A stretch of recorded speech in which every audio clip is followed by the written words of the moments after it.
In the war on terror, the U.S. Navy SEALs are America's secret weapon. Undergoing rigorous, even brutal training, these elite commandos operate on sea, air, and land and are often called shadow warriors. They're considered the world's premier special forces, but usually prefer to stay out of the public eye. But today, a newly retired Navy SEAL who survived the worst one-day disaster in the team's history is speaking out. In June 2005, Marcus Luttrell was one of 4 SEALs hunting the Taliban in Afghanistan.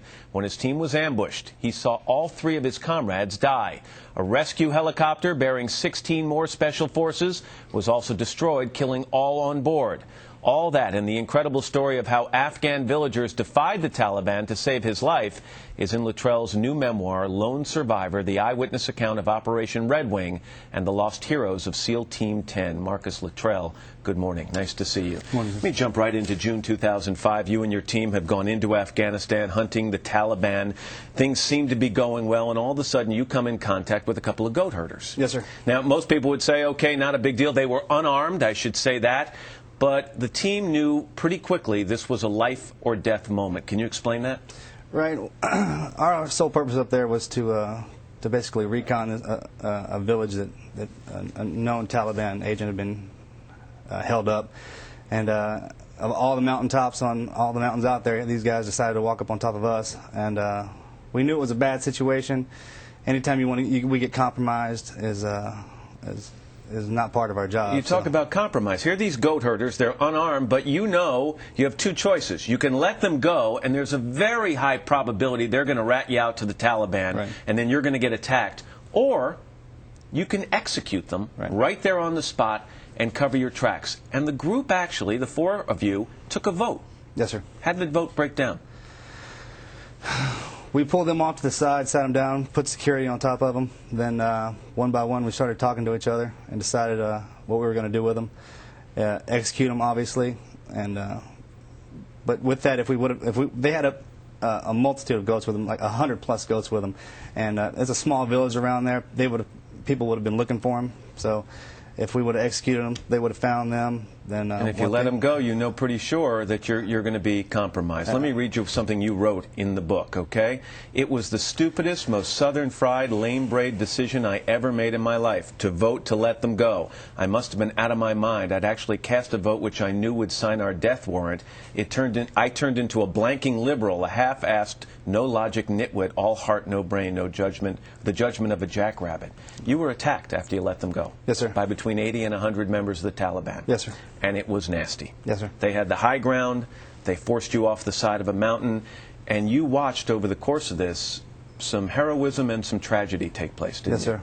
Tell me a little bit about what happened. As soon as we turned the goat herders loose, we reconfigured on the backside of the mountain, just slightly off the high ground. And I'd say about 45 minutes later, 30 to 45 minutes later, about 100 to 120 Taliban fighters walked up on top of us. And then it was game on then. I took the first shot, and then they started moving down our flanks and then came up underneath us, surrounded us 360 degrees, and then they pushed us back down the mountain about 5,000 feet. 4 of you, 80 to 100 of them. You guys are trained for extreme circumstances, but this was above and beyond. It was a good time. Yeah. Your radio wasn't working? You couldn't get back up? On the initial fall, Danny, one of my teammates, Danny Dietz, had stayed back up on top of the ridge and was trying to make comms back to call in the QRF, our Quick Reactionary Force, to come in and help us out.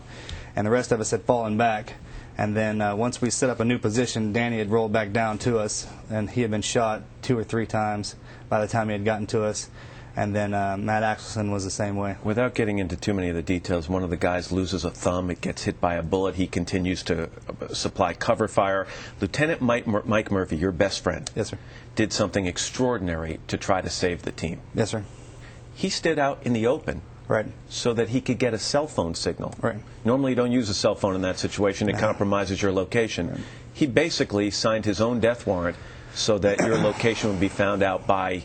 Well, our location was already compromised, obviously, with by the Taliban. Right. But trying to make contact with backup. Right. We were in a ravine, a channelized area, the boulders. It was kind of a logging area, and the only place that he could get to high ground, every time we tried to push up the side of the mountain, then they'd push us back down with RPGs and mortars and AK fire.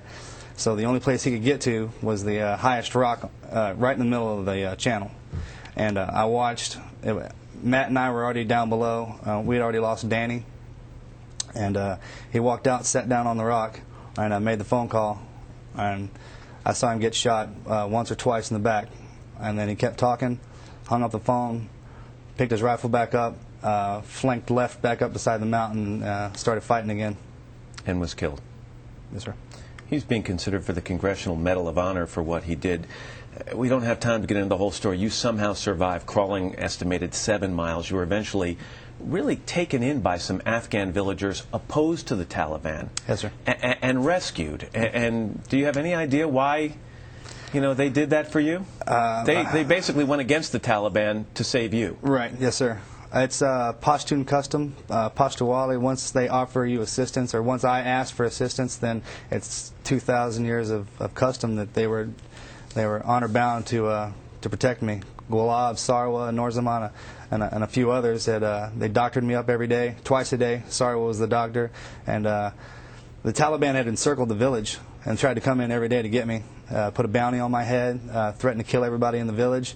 So the villagers pulled all the surrounding villages in. I mean, I could look out and see villagers in the trees, trying to protect me, and they'd move me from house to house, and they weren't going to give me up. There's a little bit of controversy that's been generated in the aftermath of this. Galoob, I think you mentioned. Walab, who's one of the people who helped you most. Yes, sir. Has since claimed that he's not been treated very fairly by the U.S. military, and perhaps some promises were not kept. How would you respond to that? Actually, there's a lot of that's hit or miss. When I was actually there when they were resupplied, and in their culture, you can't just reward one man for one thing. You can't just give him money. You can't exactly. hand him cash for helping a soldier. Right.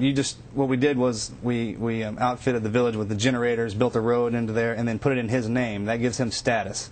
He also got a job working as for construction for the military. So you think that reparation, or that they were actually rewarded for the help they provided? Yes, sir. But it's vicious out there. I mean, he's always under constant attack and bombardment. So no matter what he does, I mean, it's both sides of the fence. He can either help the U.S. and then be chased by the Taliban, or vice versa. I mentioned that you survived, obviously, but you've got some wounds also that are probably going to be with you for the rest of your life. Is there also that emotional thing that people talk about all the time, that survivor's guilt, as to why are you the one who survived when the 3 others with you died, and those 16 who were coming to get you died? Well, I died on that mountain too, sir. I mean, I left a part of myself up there. I think about it every day. There's not a day that goes by where I don't wake up or I don't go to bed, if I do sleep.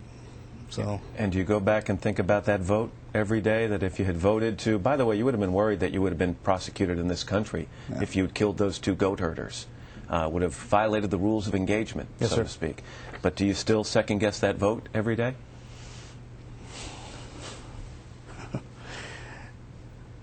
Every day. Every day.